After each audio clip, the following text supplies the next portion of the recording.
Assalamualaikum warahmatullahi wabarakatuh.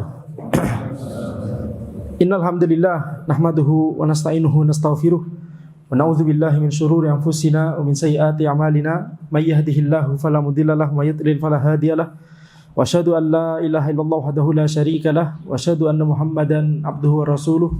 Allahumma shalli wa sallim ala sayidina Muhammad wa ala alihi wa sahbihi ajma'in, amma ba'd.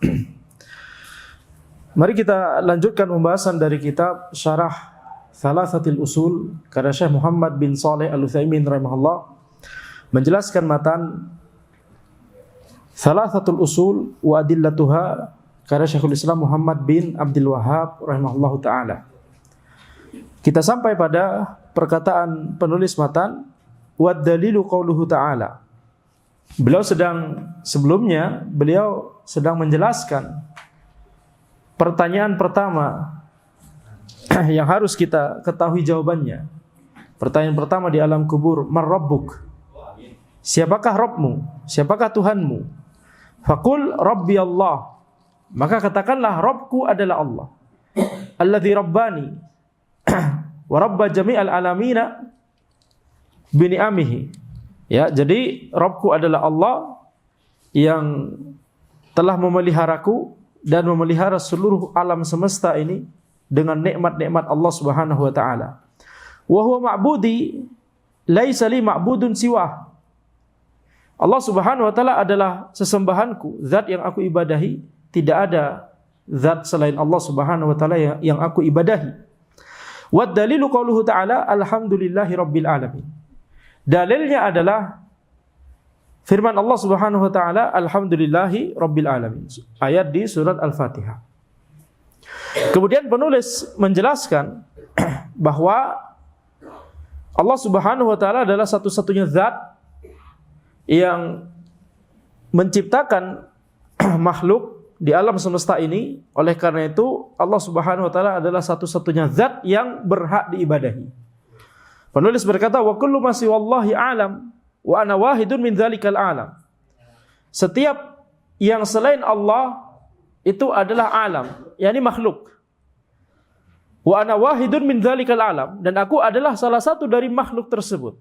Makhluk disebut alam karena itu mengapa kemudian ada alam, alamul ins, alamul jin, alamul malaika, alam manusia, alam jin, alam malaikat dan seterusnya. Jadi kata alam di dalam bahasa Arab itu maknanya adalah yakni makhluk.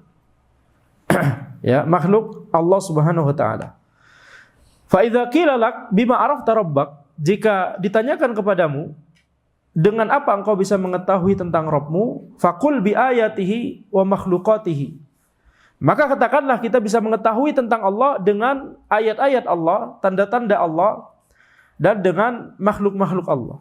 Di pertemuan sebelumnya kita sudah menjelaskan bahwa ayat Allah, tanda-tanda Allah itu ada dua, ayat kauniyah dan ayat syar'iyah. Ayat kauniyah, tanda-tanda Allah di alam semesta ini, yaitu seluruh makhluk ciptaan Allah. Itu adalah tanda kebesaran dan keagungan Allah Subhanahu wa taala. Sedangkan tanda syar'iyah, ayat syar'iyah yaitu Al-Qur'an dan termasuk juga As-Sunnah. Maka ini adalah al-ayat asy-syar'iyyah. Wa min ayatihi al-lailu wan-nahar wasyamsu wal-qamar. Di antara tanda dari Allah Subhanahu wa taala, tanda dari kebesaran Allah, yaitu tanda kauniyah, adalah malam dan siang, matahari dan bulan. Wa min makhluqatihi as-samawati as-sab' wal arduna sab' wa man fihinna wa ma bainahuma. Dan di antara makhluk Allah adalah langit yang 7, bumi yang 7, kemudian apa-apa yang ada di dalamnya dan apa-apa yang ada di antara keduanya. Langit yang 7 dan bumi yang 7 ini masih termasuk perkara ghaib sekarang, sains tidak bisa mengetahui, ya, fisika, astronomi, kosmologi tidak bisa mengetahui mana langit kedua, langit ketiga, langit keempat dan seterusnya. Tapi kalau kita misalkan melihat kepada dalil-dalil, misalkan dalil tentang Isra Mi'raj, ya, zahirnya itu adalah langit kedua, tiga dan seterusnya itu udah perkara ghaib. Ini bukan, sudah di luar domain sains. Kemudian penulis berkata, "Wad dalilu qauluhu ta'ala." Dalilnya adalah firman Allah Subhanahu wa taala, "Wa min ayatihi al-lailu wan-nahar wasyamsu wal-qamar la tasjudu lisyamsi wala lil-qamar." wasjudu lillahilladzi khalaqahunna in kuntum iyyahu ta'budun. Dalilnya adalah firman Allah Subhanahu wa taala, "Wa min ayatihil lailu wan nahar wasyamsu wal qamar." Di antara tanda-tanda kebesaran Allah adalah malam dan siang, matahari dan bulan. Maka ini disebut sebagai tanda-tanda kebesaran Allah. Itu makhluk ciptaan Allah Subhanahu wa taala. Dan telah kita jelaskan sebelumnya di majelis ini atau di majelis yang lainnya, yang ana menjelaskan tentang gerhana. Kita takut ketika gerhana terjadi sebagaimana Rasulullah sallallahu alaihi wasallam khawatir kemudian berdoa dan tentunya melakukan salat gerhana. Itu di majelis ini atau di majelis yang lain? Oh, majelis Sabtu. Di hari Sabtu di majelis lain. Ya, jadi jadi di antara yang dikatakan oleh orang-orang ateis, orang-orang kafir, demikian pula orang-orang liberal, ya, mengapa kaum muslimin, kalau kata orang liberal, mengapa sebagian kaum muslimin begitu ya, takut ketika melihat gerhana atau ketika gerhana terjadi, kemudian sehingga langsung bergegas ke masjid kemudian sholat. Bukankah itu cuma fenomena alam biasa? Bukankah itu cuma tanda alam biasa yang bisa kita pelajari dengan sains? Ya, sudah bisa kita pahami. Bahkan kita bisa prediksi menggunakan sains kapan gerhana dan di mana. Gerhana total, gerhana sebagian, begitu ya. Maka harus takut? Itu kan cuma fenomena alam saja. Maka kita katakan bahwa walaupun itu fenomena alam yang sudah dipelajari di sains, maka kita katakan ya itu juga adalah tanda kebesaran Allah Subhanahu wa taala. Tidak disyaratkan yang merupakan tanda kebesaran Allah itu tidak bisa dijelaskan dengan sains. Ya. Jadi di antara dalilnya adalah ayat yang baru saja kita baca, wa min ayatihil lailu wan nahar wasyamsu wal qamar. Di antara tanda-tanda kebesaran Allah Subhanahu wa taala adalah malam dan siang, matahari dan bulan. Pertanyaannya, itu fenomena alam biasa atau tidak? Fenomena alam biasa, betul tidak? Kita mengatakan itu dalam tanda kutip fenomena alam biasa. Kita sudah terbiasa dengan matahari, sudah terbiasa dengan bulan, enggak aneh lagi. Tidak terbiasa sudah biasa dengan malam dan siang, tidak aneh lagi. Dan itu sudah dipelajari di sains. Tetapi itu tetap merupakan tanda kebesaran Allah Subhanahu wa taala. Jadi tidak disyaratkan yang merupakan tanda kebesaran Allah itu sesuatu yang perkara yang tidak bisa dijelaskan oleh sains. Nah, itu juga tanda kebesaran Allah. Jelas, seperti mukjizat yang Allah berikan kepada para nabi dan rasul. Yang itu definisi mukjizat adalah khara'iqul 'adah, sesuatu yang di luar kebiasaan. Enggak bisa dijelaskan menggunakan sains. Ya, terbelahnya Laut Merah, mukjizatnya Nabi Musa alaihissalam. Terbelahnya bulan, mukjizatnya Nabi Muhammad sallallahu alaihi wasallam, menghidupkan orang yang sudah mati. Mukjizatnya Nabi Isa alaihissalam. Itu enggak akan bisa dijelaskan oleh sains. Kenapa? Karena tujuan mukjizat itu adalah untuk membuat orang-orang yang melihat mukjizat itu langsung percaya. Ini tidak mungkin dilakukan oleh manusia. Kalau itu bisa dijelaskan menggunakan sains, maka tujuan itu tidak akan tercapai. Ya, jadi tujuan itu berlaku baik bagi orang pada waktu itu dan seluruh orang setelahnya. Sampai sekarang sains semaju apapun gak kepikiran gimana caranya bulan terbelah habis itu nyatu lagi dan seolah-olah tidak ada apa-apa, utuh-utuh saja kita lihat dari sini. Betul tidak? Gak kepikiran. Orang berusaha memodelkan pakai mekanika fluida terbelahnya Laut Merah, gak akan bisa.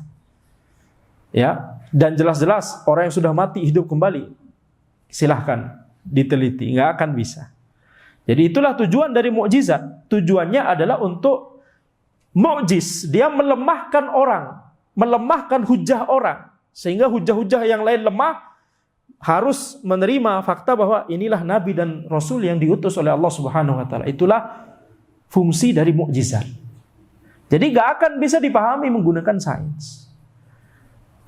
Ya, nah, termasuk Al-Quran. Al-Quran bisa kita baca, bisa kita pahami, bisa kita analisa begitu ya. Dari segi bahasa Arabnya, dari segi keindahan maknanya, kedalaman maknanya, silahkan dipelajari.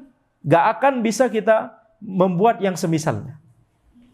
Ya, walaupun teori linguistik dan lain-lain begitu ya, itu sudah sangat advance gitu, sangat maju, cuma tidak akan bisa untuk membuat yang semisalnya.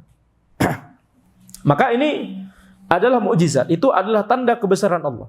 Nah, fenomena-fenomena alam, tanda-tanda atau makhluk-makhluk Allah yang itu sudah kita terbiasa dengan makhluk tersebut begitu ya, angin, hujan, ya, awan yang diterbangkan oleh angin, kapal yang berlayar di lautan. Itu semua adalah fenomena yang biasa. Tapi disebutkan di Al-Qur'an itu adalah tanda-tanda kebesaran Allah Subhanahu wa taala, betul tidak? Nah, jadi tidak disyaratkan fenomena tersebut itu harus fenomena yang seperti mukjizat. Naam, itu tanda kebesaran Allah, tapi fenomena yang kata mereka itu fenomena biasa, itu juga tanda kebesaran Allah. Dan kita melakukan sholat gerhana ketika gerhana terjadi karena itulah yang dituntunkan oleh Rasulullah SAW. Itulah yang dilaksanakan, diperintahkan oleh Allah dan dilaksanakan oleh Rasulullah SAW. Taib. Jadi di sini kita lihat wa min ayatihil lailu wan nahar wasyamsu wal qamar. Di antara tanda kebesaran Allah adalah malam dan siang, matahari dan bulan. Wasjudu lillahi alladzi khalaqahun. Bersujudlah kepada Allah yang telah menciptakan itu semua. In kuntum iyyahu ta'budun. Kalau kalian itu benar-benar hanya beribadah kepada Allah Subhanahu wa taala. Kalau memang benar-benar hanya beribadah kepada Allah, maka sujudlah hanya kepada Allah. Jangan sujud kepada matahari, jangan sujud kepada bulan, jangan sujud kepada berhala, jangan sujud kepada kuburan yang dikeramatkan. Ya. Jangan mengarahkan ibadah kepada selain Allah Subhanahu wa taala. Walaupun itu dikatakan bahwa ini cuma perantara saja, kita tidak sedang menuhankan ini. Tuhan kita tetap Allah. Tapi tetap tidak boleh mengarahkan satu pun bentuk ibadah kepada hal-hal tersebut selain Allah Subhanahu wa taala. Maka di sini kita lihat Allah Subhanahu wa taala mengaitkan antara tauhid uluhiyah dengan tauhid rububiyah. Allah Subhanahu wa taala menjadikan tauhid rububiyah sebagai hujjah atas tauhid uluhiyah. Karena Allah Subhanahu wa taala adalah zat yang menciptakan alam semesta. Karena Allah Subhanahu wa taala adalah zat yang menciptakan malam dan siang, matahari dan bulan dan seluruh makhluk yang ada di alam semesta ini, maka sujudlah hanya kepada Allah. Beribadahlah hanya kepada Allah. Berarti apa? Berarti tauhid rububiyah itu dijadikan sebagai hujjah, sebagai dalil, sebagai alasan mengapa kita harus mentauhidkan Allah secara uluhiyah. Mengapa kita hanya boleh beribadah kepada Allah? Karena Allah lah yang menciptakan kita semua, menciptakan alam semesta, menciptakan seluruh makhluk yang ada ini, dan tidak ada selain Allah yang bisa melakukan itu. Maka wajar dan sangat wajar kalau ibadah itu hanya boleh diarahkan kepada Allah Subhanahu wa taala. Nah, ini poin ini, yaitu hubungan antara tauhid rububiyah dan tauhid uluhiyah. Karena tauhid rububiyah, maka kita harus realisasikan tauhid uluhiyah. Itu tadi yang kita katakan. Tauhid rububiyah adalah hujjah. Tauhid rububiyah adalah alasan mengapa kita harus mentauhidkan Allah secara uluhiyah. Nah, pelajaran ini atau kaidah ini yang harus ada pada setiap pembahasan tentang kebesaran Allah Subhanahu wa taala di alam semesta, yaitu mempelajari tanda-tanda kebesaran Allah di alam semesta. Itu yang harus selalu ada dan itu yang harus dijadikan tujuan utama. Jangan berhenti jangan cuma berhenti pada mempelajari tanda kebesaran Allah di alam semesta, titik. Tapi tidak kemudian dilanjutkan dengan ajakan untuk mentauhidkan Allah secara uluhiyah. Jangan cuma berhenti mempelajari tentang hebatnya makhluk ciptaan Allah Subhanahu wa taala, tapi tidak kemudian mengajarkan ayo kita tauhidkan Allah, ayo kita arahkan ibadah hanya kepada Allah Subhanahu wa taala. Jangan hanya berhenti menjelaskan tentang kebesaran atau kehebatan makhluk-makhluk ciptaan Allah Subhanahu wa taala seperti yang dilakukan oleh Harun Yahya. Antum tahu Harun Yahya? Enggak tahu. Beda generasi. Antum tahu Harun Yahya? Enggak tahu. Antum tahu Harun Yahya? Enggak tahu semua. Ada yang tahu Harun Yahya? Cuma antum. Ya udah nggak jadilah. Lupa ingat ya. Ya alhamdulillah kalau nggak ada yang tahu, betul tidak? Baik. Itu zaman ketika anak SMP, SMA, berarti zaman antum pas TK. Ya ini booming dengan mempelajari tentang makhluk-makhluk ciptaan Allah Subhanahu wa taala begitu ya. Tapi orangnya menyimpang. Tahu tidak? Kenapa? Puitis? Enggak juga. Oh, kritis. Ya, kritis. Tapi menyimpang. Baik, jadi berhenti hanya pada mempelajari tentang kebesaran Allah, tanda-tanda kebesaran Allah di alam semesta. Tapi kemudian tidak lanjut menjelaskan kalau Allah Subhanahu wa taala menciptakan makhluk yang sekompleks ini, serumit ini, maka bagaimana dengan Allah Subhanahu wa taala? Mungkin kalau itu masih dijelaskan, tapi habis itu harus ada yakni pelajaran berikutnya. Dan itulah justru yang penting, yaitu oleh karena itu kita harus mengarahkan ibadah hanya kepada Allah Subhanahu wa taala.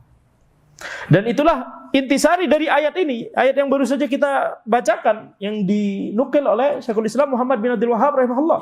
Wa min ayatihil lailu wan naharu wasyamsu wal qamar la tasjudu lisyamsi wala lil qamar wasjudu lillahi alladzi khalaqahunna in kuntum iyyahu ta'budun. Di antara tanda kebesaran Allah adalah malam dan siang, matahari dan bulan, dan janganlah kalian sujud kepada matahari dan bulan. Seperti ada orang yang beribadah ke matahari, betul tidak? Wasjudu lillahi alladzi khalaqahunna in kuntum iyyahu ta'budun. Bersujudlah hanya kepada Allah yang telah menciptakan itu semua. Ini berarti apa? Mengkaitkan tauhid rububiyah dengan tauhid uluhiyah. Tauhid rububiyah adalah alasan mengapa kita harus merealisasikan tauhid uluhiyah. Wa qauluhu ta'ala, kemudian firman Allah Subhanahu wa taala, inna rabbakumullahu alladzi khalaqas samawati wal arda fi sittati ayyamin tsumma stawa 'alal 'arsy. Sesungguhnya Rabb kalian itu adalah Allah yang menciptakan langit dan bumi dalam waktu 6 hari, tsumma stawa 'alal 'arsy, kemudian beristiwa tinggi di atas arsy. Istiwa maknanya tinggi di atas arsy. Yughshil lailan nahara yatlubuhu hathitha. Yaitu Allah Subhanahu wa taala yughshil lailan nahara, menutupkan malam kepada siang. Yughshil lailan nahara, laila an-nahara sama-sama mansub. Yughshi adalah fi'il mudhari yang membutuhkan dua objek, dua maf'ul bihi. Yughshil lailan nahara yatlubuhu hathitha. Malam itu mengikuti siang dengan cepat. Wasyamsa wal qamara wan nujuma musakhkharatin bi amrih. Dan Allah Subhanahu wa taala itu menciptakan matahari dan bulan dan bintang-bintang, itu semuanya tunduk kepada perintah Allah Subhanahu wa taala, perintah Allah secara kauniyah. Semua yang ada di situ, matahari, bulan, bintang, itu mengikuti perintah Allah Subhanahu wa taala. Ketetapan Allah Subhanahu wa taala yang Allah tetapkan, yang Allah perintahkan kepada makhluk-makhluk tersebut, matahari, bulan, bintang, untuk yakni berjalan sesuai orbitnya, garis edarnya, atau memiliki karakteristik seperti yang bisa kita lihat sekarang, gitu, yang bisa kita teliti sekarang. Itu adalah ketundukan mereka kepada Allah Subhanahu wa taala. Itu yang menetapkan adalah Allah Subhanahu wa taala. Itu tidak terjadi kata orang-orang ateis, it happens out of nothing. Itu terjadi ya langsung begitu saja, nggak ada alasan. Ya, itu terjadi serta merta, tidak ada alasan sama sekali. Yang ini tidak ada yang menciptakan maksudnya. Maka ini adalah kebatilan. Ya, ini adalah kebatilan. Jadi wasyamsa wal qamara wan nujuma musakhkharatin bi amri. Matahari, bulan dan bintang itu semuanya tunduk kepada perintah Allah. Ala lahul khalqu wal amr. Bukankah hanya milik Allah Subhanahu wa taala penciptaan dan perintah? Jadi Allah Subhanahu wa taala menciptakan dan Allah Subhanahu wa taala memerintah. Memerintah secara kauni dan memerintah secara syar'i. Makhluk Allah Subhanahu wa taala selain manusia dan jin dan malaikat, maka diperintahkan secara kauni. Ya, kalau manusia, jin dan malaikat maka diperintahkan secara syar'i. Juga selain kauni dan juga secara syar'i. Makanya kita lihat ya yakni makhluk-makhluk Allah Subhanahu wa taala, matahari, bulan, bintang dan seterusnya, mereka semua makhluk Allah bertasbih kepada Allah Subhanahu wa taala. Kita enggak tahu bagaimana mereka bertasbih, tetapi yakni matahari, bulan, bintang, bumi dan ya pohon bahkan binatang tidak akan dimintai pertanggungjawaban.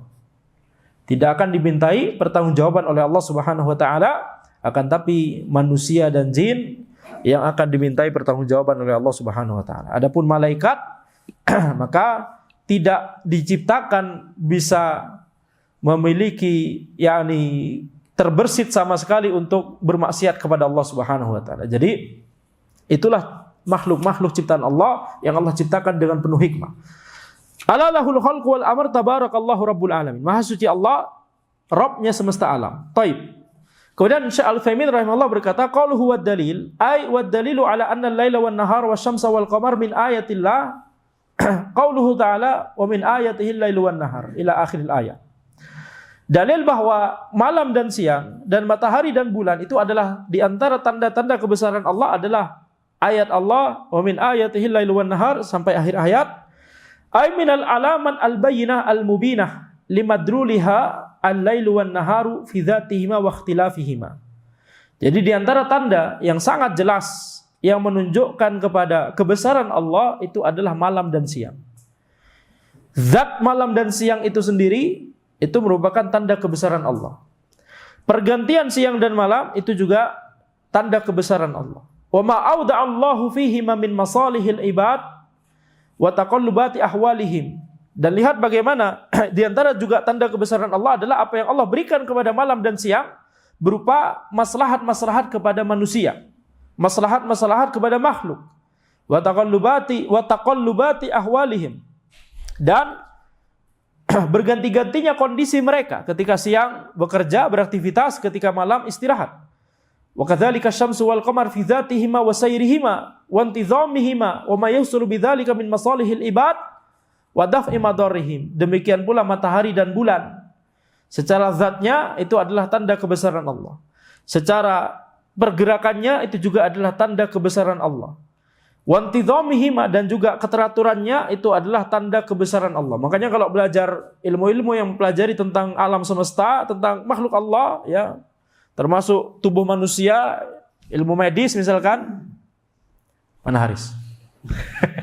Setiap Anda nyebut ilmu medis, Anda ingat antum. Antum harus bawa mahasiswa kedokteran yang lain Haris, jadi biar nama antum nggak disebut terus. Taib. Masya Allah, nggak terasa sudah semester 6 ya. Jadi, taib. Jadi mempelajari tentang makhluk-makhluk Allah Subhanahu wa taala, keteraturan yang ada di situ. Kalau kita mempelajari tentang sains secara umum begitu ya, makhluk-makhluk Allah, maka niatkan itu untuk mempelajari tanda kebesaran Allah Subhanahu wa taala. Wa ma yahsulu bidzalika min masalihil ibad wa daf'i madarrihim, dan juga maslahat yang ada pada matahari dan bulan, maslahat kepada manusia dan yakni tercegahnya madarat dari mereka. Disadari atau tidak disadari. Ini banyak sekali maslahat yang diberikan oleh makhluk-makhluk Allah tersebut, matahari, bulan, begitu ya. Bulan itulah yang kemudian karena adanya tarik-menarik gravitasi ya, bulan dengan bumi, dengan air laut, adanya pasang surut. Itu maslahatnya besar. Silahkan nanti pelajari sendiri. Nggak perlu diterang, jangan diterangkan sekarang, nanti jadi majelis sains, perlu tidak. Kemudian bumi ada medan magnet di sekelilingnya yang menjadi tameng atas radiasi dari matahari. Medan magnet di sekitar bumi. Jadi itu adalah makhluk-makhluk ciptaan Allah Subhanahu wa taala yang dulu kita tidak tahu, tidak paham bahwa ada nikmat itu, ada maslahat itu, ada madarat yang Allah hindarkan dari kita karena makhluk-makhluk Allah itu. Tapi seiring waktu kita menjadi semakin tahu karena kita mempelajari ilmu ya, ilmu-ilmu tentang hal tersebut. Maka demikian pula nanti ketika ilmunya semakin berkembang, bisa jadi ya, bukan hanya bisa jadi, pasti masih banyak yaitu rahasia dan hikmah yang ada di dalam makhluk-makhluk ciptaan Allah Subhanahu wa taala yang kita belum ketahui. Baik. Jadi tidak ada yang sia-sia. Kalau belajar ilmu sains segitu misalkan, terkadang ada misalkan ilmu kesehatan misalkan ya. Ada pembahasan yaitu bagian-bagian tubuh manusia yang orang-orang itu bertanya-tanya, mengapa itu ada di situ, fungsinya nggak ada. Kita nggak boleh berkata seperti itu, ya. Tidak ada yang sia-sia dalam makhluk ciptaan Allah Subhanahu wa taala.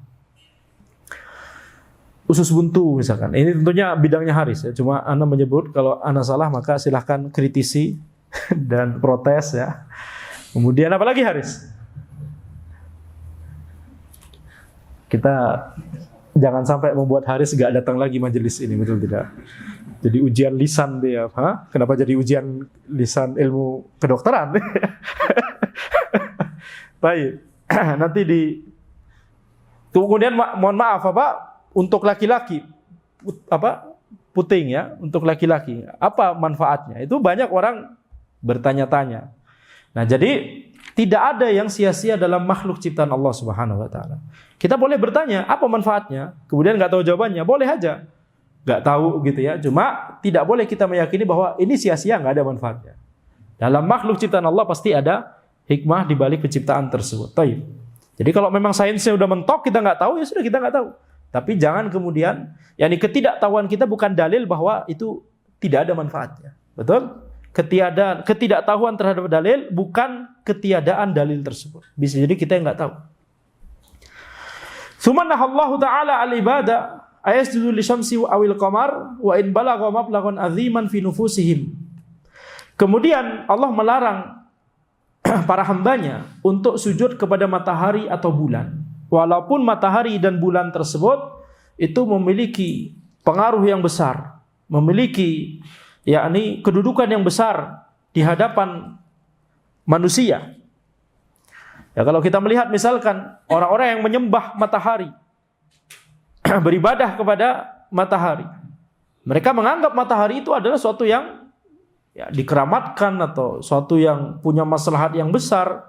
Tapi punya maslahat yang besar itu bukan berarti kemudian diibadahi. Ya, jadi maslahatnya memang banyak, tapi itulah yang menciptakan siapa maslahat tersebut? Allah Subhanahu wa taala. Li'annahuma la yastahiqanil ibadah likaunihima makhluqain. Karena matahari dan bulan itu tidak berhak untuk diibadahi karena matahari dan bulan itu adalah makhluk. Wa innamal mustahiqu lil ibadah wallahu ta'ala allazi khalaqahun. Yang berhak untuk diibadahi itu hanyalah Allah yang telah menciptakan matahari, bulan dan seluruh makhluk-makhluk tersebut. Makanya kita lihat misalkan debatnya Nabi Ibrahim alaihissalam kepada kaum beliau ya. Ini Nabi Ibrahim alaihissalam menunjukkan kepada makhluk ya, kepada kaum beliau, apakah makhluk Allah ini pantas untuk kita ibadahi atau tidak? Itu di antara yang Nabi Ibrahim alaihissalam mengajak kaum beliau untuk berpikir. Jadi matahari walaupun besar, makhluk Allah yang lain walaupun tampak besar atau tampak memiliki maslahat yang besar begitu ya, itu semua tidak pantas untuk diibadahi. Qaluhu wa qaluhu ta'ala ay minal adilla ala anna Allah khaliqus samawati wal ardi. Qauluhu ta'ala. Kemudian di antara dalil bahwa Allah Subhanahu wa taala adalah pencipta langit dan bumi adalah firman Allah Subhanahu wa taala, "Inna rabbakumullahu alladzi khalaqas samawati wal arda" al-ayah sampai akhir ayat. Itu tadi sudah kita bacakan ya. Sesungguhnya Rabb kalian adalah Allah yang telah menciptakan langit dan bumi. Wa fiha min ayatillah, dan di dalam makhluk-makhluk tersebut ada tanda-tanda kebesaran Allah. Kemudian penulis akan menyebutkan 6 tanda kebesaran Allah pada makhluk-makhluk Allah, seperti pada matahari dan bulan ya. Dan pada di dalam ayat tersebut intinya. Beliau mau mensyarah ayat tadi ya yang baru saja kita bacakan. Insyaallah ini kita bahas setelah azan. Jadi mungkin kita azan dulu baru kita lanjut 5 menit insyaallah ya, paling lama. Nah, di antara tanda kebesaran Allah Subhanahu wa taala pada ayat Inna rabbakumullahu alladzi khalaqas samawati wal arda ila akhiril ayah, Yang pertama adalah annallaha khalaqa hadzal makhluqat al-'azimah fi sittati ayyam. Yaitu ketika Allah berfirman, "Inna rabbakumullahu alladzi khalaqas samawati wal arda fi sittati ayyam." Sesungguhnya Rabb kalian Allah menciptakan langit dan bumi pada waktu 6 hari. Walau syaa la khalaqaha bilahzatin walakinnahu rabatal musabbabat bi asbabiha kama taqtadihi hikmatuhu. Kalau seandainya Allah berkehendak untuk menciptakan langit dan bumi itu dalam waktu sekejap, bukan waktu 6 hari, maka sungguh Allah Maha mampu untuk melakukan hal itu. Akan tetapi Allah itu mengaitkan antara sebab dengan akibat. Sebagaimana itulah yang ditunjukkan oleh hikmahnya. Jadi Allah menciptakan langit dan bumi dalam waktu 6 hari bukan karena Allah butuh 6 hari untuk menyelesaikan, dalam tanda kutip, menyelesaikan penciptaan tersebut. Tidak. Ya, kalau Allah Subhanahu wa taala berkehendak itu sekejap, kun, jadilah, langsung jadi. Tetapi ya Allah berkehendak demikian. Allah berkehendak penciptaan tersebut itu dalam 6 hari atas hikmah Allah Subhanahu wa taala. Mengapa demikian? Nah, ini yang kita kemudian nyampe pada pembahasan hikmah Allah itu ada yang diketahui dan ada yang tidak diketahui. Yang tidak diketahui itu bisa jadi sekarang tidak diketahui, tapi nanti semakin lama semakin kita tahu. Ada juga hikmah Allah yang tidak akan kita ketahui sampai selamanya, begitu ya. Nah, jadi itu adalah sebagai ujian kepada manusia, siapakah yang akan beriman kepada Allah setelah itu atau tidak. Jadi ini adalah diantara tanda kebesaran Allah. Allah menciptakan langit dan bumi dalam waktu 6 hari itu karena hikmah Allah Subhanahu wa taala, bukan karena Allah butuh waktu 6 hari. Thaniyan annahu istawa 'alal 'arsy ay 'ala 'alaihi uluwan khassan bihi kama yaliku bi jalalihi wa 'azamatihi wa hadza unwanu kamalil mulki was sultan. Tanda kebesaran yang kedua adalah bahwa Allah Subhanahu wa taala beristiwa di atas arsy, yaitu dalam firman Allah, "Tsumma stawa 'alal arsy." Istawa 'alal arsy maknanya adalah ala, alaihi, uluwan khassan bihi, yaitu tinggi di atas arsy. Dengan tinggi yang khusus. Yani maksudnya adalah arsy disebutkan secara khusus. Tentunya Allah Maha tinggi. Maha tinggi, tinggi di atas seluruh makhluknya. Ya. Al-Ali di antara nama Allah Al-Ali, zat yang maha tinggi. Atau Al-A'la, subhana rabbiyal a'la, itu ketika yang kita ucapkan ketika sujud. Ya. Jadi ketika kita melihat misalkan arsy, maka dalil-dalil kalau disebutkan istawa, maka yang disebut cuma arsy, istawa 'alal arsy. Istawa 'ala, ya, kalau disebut istawa 'ala itu cuma istawa 'alal arsy. Ini merupakan kekhususannya, kespesialannya arsy, disebutkan secara spesial. Jadi kita yakini bahwa Allah Subhanahu wa taala tinggi di atas arsy. Baik, kama yaliku bi jalalihi wa 'azamatihi, tinggi di atas arsy itu sebagaimana sesuai dengan keagungan Allah dan kebesaran Allah, dan ini adalah tanda kesempurnaan kekuasaan Allah dan yakni al-mulku was sultan maknanya sama, itu kekuasaan Allah Subhanahu wa taala. Tsalitsan annahu yughshil laila an-nahara ay ja'alul laila ghisa'an lin-nahar. Allah menutupkan malam kepada siang, yaitu menjadikan malam itu sebagai penutup terhadap siang. Itu dalam firman Allah, yughshil laila an-nahara yatlubuhu hathitha. Ay ghita'an lahu fa huwa kathawbi yusdalu ala dha'in nahari fayutihi. Jadi malam itu seperti penutup bagi siang, yakni seperti kain yang digunakan untuk menutupkan kepada cahaya dari siang sehingga menjadi tertutupi. Maka ini adalah tanda kebesaran Allah berikutnya yang disebutkan di ayat tersebut, adanya pergantian malam dan siang. Rabi'an annahu ja'ala syamsa wal qamara wan nujuma mudhallalatun bi amrihi jalla sultanu ya'muruhunna bima yasha'u limaslahatil ibad. Kadang mata ana sudah enggak jelas atau karena ada pantulan cahaya. Jadi Allah Subhanahu wa taala menjadikan matahari dan bulan dan bintang itu tunduk kepada perintah Allah. Ya'muruhunna bima yasha', Allah memerintahkan sesuai dengan apa yang Allah kehendaki limaslahatil ibad, sesuai dengan kemaslahatan manusia. Jadi matahari dan bulan dan bintang, sebagaimana disebutkan di ayat wasyamsa wal qamara wan nujuma musakhkharatin bi amri, yaitu tunduk kepada perintah Allah. Khamisan umumu mulkihi wa tamamu sultanihi haitsu kana lahul khalqu wal amru la li ghairihi. Kemudian tanda kebesaran Allah yang kelima dalam ayat tersebut adalah keumuman kekuasaan Allah, sempurnanya kekuasaan Allah. Jadi tidak ada satupun makhluk di alam semesta ini yang itu luput dari kekuasaan Allah Subhanahu wa taala. Kana haitsu kana lahul khalqu wal amru la li ghairihi. Karena penciptaan dan perintah itu hanyalah milik Allah, bukan milik selain Allah. Tidak ada selain Allah yang memiliki al-khalqu wal amr, penciptaan dan perintah. Kemudian terakhir sadisan umumu rububiyatihi lil alamin kullihim, yaitu rububiyah Allah itu umum, yakni mencakup seluruh alam, seluruh makhluk di alam semesta ini, semuanya tanpa terkecuali. Tidak ada satupun di dalam alam semesta ini yang bukan ciptaannya Allah Subhanahu wa taala. Seluruh makhluk itu pasti adalah ciptaannya Allah, pasti di bawah kekuasaan Allah Subhanahu wa taala, pasti yakni di bawah perintah Allah Subhanahu wa taala. Ala lahul khalqu wal amr.